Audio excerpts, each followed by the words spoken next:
학교 대학 생활을 하면서 굉장히 리더 생활을 굉장히 많이 했습니다. 그 리더 생활을 하면서 느낀 것은 꼭 내가 한 사람이 머리가 되어야지 리더를 하는 것이 아니라 각자의 내가 직무나 업무를 맡음으로써 제가 리더가 될 수 있다고 생각했습니다.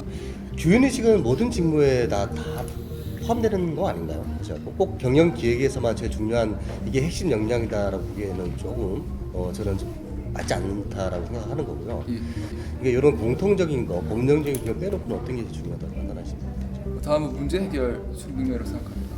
그럼 경영 기획이라는 게 여러 가지 방법이 있을 거예요. 문제를 해결할 수 있는 여러 가지 툴이 있겠죠. 지금 본인께서 사용하신 거는 어떤 인터뷰적인 측면, 요거 말고 다른 걸 문제 해결하기 위한 다른 툴 같은 거를 자신 있게 할 수 있는 게 있나요? 그래서 저는 그 대인관계라고 생각합니다. 제가 아무리 인터넷 정보의 바다라고 해도 발로 뛰는 시장이 가장 최고라고 생각합니다. 동현 씨, 예, 그 CEO가 되고 싶으세요? 그렇습니다. CEO가 되기 위해서 경영 기획을 선택하시게 된 건가요? 그 과정 중에 하나라고 생각합니다. 그러면은 이게 창업하시는 게 낫지 않나요? 경영 기획이라는 것은 제가 생각하기에는 서포팅을 하는 게 가장 주 업무지만은 CEO의 마음을 가져야 경영 기획을 할 수 있다 생각합니다. 즉 CEO가 되고 싶지 않다면 경영 기획을 한다는 것은 되게 모순이라고 저는 개인적으로 생각합니다. 왜냐하면은 경영 기획이란 것 자체가 경영을 실제로 하는 것과 마찬가지이기 때문입니다. 기획이 잘못된다면 어떻게 제대로 된 경영이 이루어질 수 있겠습니까? 따라서 경영 기획을 제가 선택한 이유는 이러한 CEO를 되는 과정에서 경영 기획을 배울 수 있는 기회와 또는 제가 거기에 회사에 기여할 수 있는 기회가 있다면은 마다하지 않고 들어가서 입사하여 그걸 배우고 최종적으로는 CEO가 되는 것이 가장 이상적이라고 판단하였습니다. 본인께서 CEO가 되고 싶다라는 거는 뭐 이렇게 아주 대담한 미래에 대해서 선정해 주시는 건 괜찮아요. 하는데 지금 얘기하시는 것 중에서 어떤 과정이다라고 어떤 다른 프로세스의 하는 단계다라고 판단하시게 되면은 회사나 아니면 뭐 공기업이라든지 어떤 조직 단체에서 어떻게 느낄 수 있냐면은 이거를 본인이 꿈을 성취하기 위한 하나의 수단으로 볼 수 있다라고 판단을 할 수 있어요. 본인께서 생각하시는 어떤 재무적이라든 회계적인 기반을 갖고 계신다고 판단하시나요? 제 자신의 역량을 말씀하시는 지식적인 측면에서. 저는 공대를 나왔습니다. 네. 공대 학생이고요. 개인적으로 저는 그 깊은 지식은 없습니다. 확실하게. 네. 하지만 저는 제가 2014년 겨울 2학기 때 저는 M&A 인턴을 했었습니다. 뉴욕에 있는 회사에 인턴을 했었는데 그때 제 주 업무가 회사의 이제 재무제표를 좀 보고 현금 흐름을 이제 보면서 어떤 것이 가장 중요한지 그 핵심들만 좀 배웠었습니다. 기본적으로 재무제표에 대한 이해도 그다음에 그거에 대한 판단이 떨어지면 네. 아무리 경영 기획을 잘해도 네. 그 기업의 존재는 회사에 자금이 없는데 네. CEO가 계속적으로 이 방향을 얘기하고 기술 개발을 하기 위해서 뭐 과도한 투자, 뭐 100억의 투자가 필요하다. 근데 그러면 경영 기획을 하는 친구 입장에서는 당연히 그 방향으로 가는 게 맞아요. 왜냐하면 이게 여기에서는 뭔가 보이니까. 근데 재무제표를 베이스로 깔지 않았기 때문에 재무제표를 베이스로 깐다면 함부로 그 말을 할 수 없는 거예요. 그럼 반대로 얘기하면 이 친구는 우리 회사를 망할 수 있는 회사 같은 친구다. 응? 해외 여행이 그저 추억인지 아니면 여행을 위해서 무엇을 얻고자 하셨는지. 솔직히 처음에 없었습니다. 그냥 지금 아니면 못 갈 것 같다는 생각이 문득 들었고요. 원래는 2달 계획이었습니다. 2달 여행 갔다가 여행 중간에 사람들을 많이 만나면서 스페인에 가면 그 순례자의 길이라고 800km 정도 걷는 길이 있다는 걸 듣고 이건 내가 꼭 해야겠다라는 생각이 들었어요. 거기서 얻은 가치는 뭐라고 생각하세요? 가장 큰 가치? 여행을 통해 저와는 다른 사람들을 만날 수 있는 게 큰 가치인 것 같아요. 단적인 사례를 들자면 지금 제가 생각나는 게 뭐냐면 여행 중간에 만났던 외국인이 있었는데 제가 너는 뭘 할 거냐라고 물었을 때 자기는 이제 여행을 끝나고 남은 여행 더 하고 돌아가서 생각을 해보고 하고 싶은 걸 하면 된다라고 말을 하더라고요. 그래서 뭐 본인의 태도나 그런 것들이 좀 바뀌었나요? 어떤가요? 100% 바뀌었다고는 솔직히 말씀드릴 수 없을 것 같고요. 그런 여유는 좀 배운 것 같습니다. 확실히 너무 뭐 급하고 느리고 이런 여유가 아니라 조급하다고 다 모든 게 되는 게 아닌 것처럼 편안하게 생각하고 그런 부분이 조금 변화된다고 개인적으로 생각합니다. 네? 마지막으로 하고 싶었는데 내가 어필하지 못했던 부분이나 뭐 이런 부분이 있으면 NCS 기반 모의 면접을 준비하면서 이 자기소개서나 이런 역량 관련해서 자기소개서를 쓸 때 제가 많이 부족함을 느꼈습니다. 제가 가고자 하는 어떤 직무에 대한 뚜렷한 가치관과 목표를 가지고 있었지만 그와 관련된 경험이 거의 전무했었고 뭐 친구에게 재무 설계해 준 것 이외에는 전혀 없었습니다. 그래서 이것을 과연 해야 하는가 맞는가 이런 고민이 많이 들었지만 실제 와서 이제 다른 지원자분들 말씀을 들어보니까 더 저 자신을 경험을 많이 하고 발전해야 한다는 그런 필요성을 느꼈고 그리고 좋은 기회였었다, 좋은 경험이었었다고 생각합니다. 질문자한테만 아이 컨택을 하시면 안 되고요.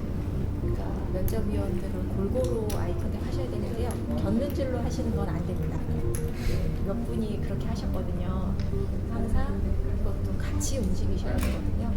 굉장히 중요한 부분이고요. 면접을 이렇게 몇 턴 돌다 보면 식상해요, 굉장히. 그리고 제가 이 이력서를 보다 보니까 마지막에 포부라든지 이런 것들이 유사한 것들이 좀 눈에 보였거든요. 그런 부분을 자기만의 색깔로 잘 정리하는 것도 사실 방법이 될 수 있을 것 같아요. 저는 이런 걸 추천해드리고 싶어요. 만약에 은행이라고 예를 들면 부산은행이라고 예를 들면 부산은행에 다양한 경험을 해보는 거예요. 통장도 만들어보고 통장을 만들다 보면은 다양한 상품들이 있잖아요. 그거를 경험해보고 또는 체크카드, 신용카드 뭐 이렇게 경험해봐서 그 경험을 토대로 한 뭔가 답변을 재치 있게 한다면 훨씬 더 좋은 면접을 보실 수 있지 않을까 하는 생각을 해보았습니다. 칭찬해드리고 싶은 게 본인의 답변이 지나고 났는데도 뭔가 추가로 의견을 개진하고 싶을 때 자신감 있게 추가로 이거 하고 싶습니다 라고 하는 용기, 임기응변 이런 것도 사실 좋은 배점을 받을 수 있다라고 생각하거든요. 그런 것들을 그리고 다른 지원자가 질문받고 대답할 때 딴짓하고 안 듣고 본인이 어떤 질문을 받을 거에 대한 것만 막 머릿속으로 이렇게 굴리는 지원자분들이 계세요. 그게 눈에 보이거든요, 사실. 다들 귀에 안 들어올 수 있거든요. 안 들어올 수 있지만 다른 지원자한테 질문하는 것도 경청해서 이런 태도를 보이는 것도 사실은 굉장히 예의라고 생각하거든요. 그거와 연관 지어진 질문이 갈 수도 있기 때문에 그런 태도도 좀 준비하시면 좋을 것 같습니다. 역량과 스탠스가 결국에는 자세하고 이 목소리로 표현이 된다는 거죠. 커뮤니케이션으로.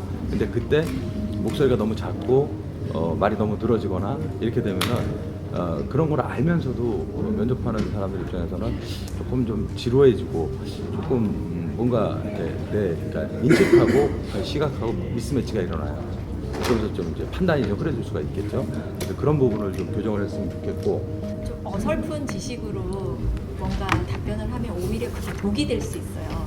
뭔가 사례를 들었는데 그게 오히려 반대 사례가 있는 거에 대해서 인식하고 있지 못했을 때 그거에서 오는 본인이 공격을 당하게 되는 경우도 있을 수 있기 때문에 가급적이면 할 때는 전문 지식을 요하는 그런 발언은 좀 자제하시는 게 좋으실 것 같고요.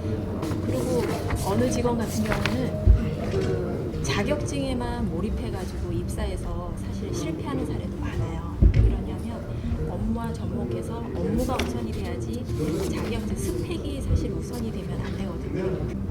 면접관들이 사실 인성과 관련된 거는 아주 부드러운 질문을 하는데요. 전문 지식을 요하는 거는 사실 굉장히 디테일하고 공격적으로 질문하실 수 있거든요. 근데 거기에서 사실 일부러 그런 상황을 만들 수 있기 때문에 의기소침해 하실 필요는 없습니다. 없고요. 자신 있게 목소리 성량도 평소와 동일하게 그렇게 유지하시면 좋을 것 같고요. NCS 기반의 면접은 다른 게 아니라 아시겠지만 여러분들이 갖고 있는 미래가 아니라 과거에 어떤 갖고 있는 현재 갖고 있는 그 역량을 보는 거예요.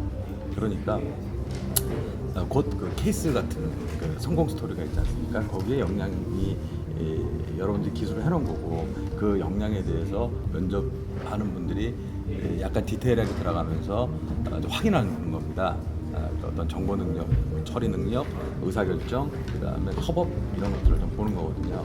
그래서 그런 부분에 대해서 보기 때문에 너무 한 가지만 이렇게 성공 스토리 해놓으면 굉장히 좀 빈약할 수가 있어요. 그래서 한 3가지 정도는 해주시면 좋을 것 같고, 그리고 내용도 보면은 자기 포부나 이런 것들이 몇 줄이 안 돼요.